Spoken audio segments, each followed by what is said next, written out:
របៀបធ្វើបងតោមុខបងប្អូននេះបងស្គូពីហើយយើងដោះមកចេញយើងបែបនេះយើងទៅការដោះសោតាន់សោខាងក្នុងសោតាន់6លីបងប្អូន tao tình vẹm ly bớt chia ba vẹm ly ដោះ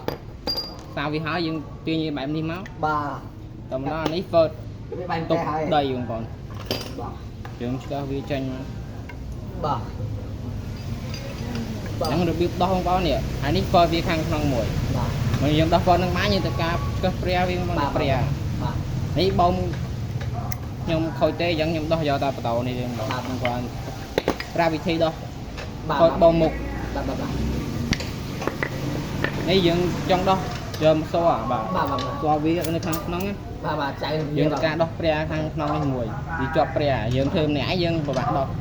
ញ្ចឹងយើងមានតាមគុំចាប់នេះមួយមក bà bà bà យើងអាចធ្វើម្នាក់ឯងស្រួល bà យើងមើលថាខ្សែវាទុកអញ្ចឹង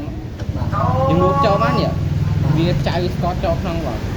នេះហើយនេះព្រាវាមកយើងយកទូលវិញមកជ្រួលទឹកព្រាវាចេញ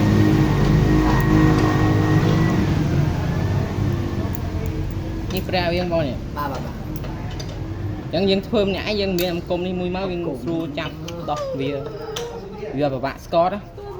យើងហូតបែបនេះមក bà មកយើងអស់ពីបន្តិចមក bà cắt với bà នេះគឺសារបងវាអញ្ចឹងវាតាំងសោ bà bà bà bà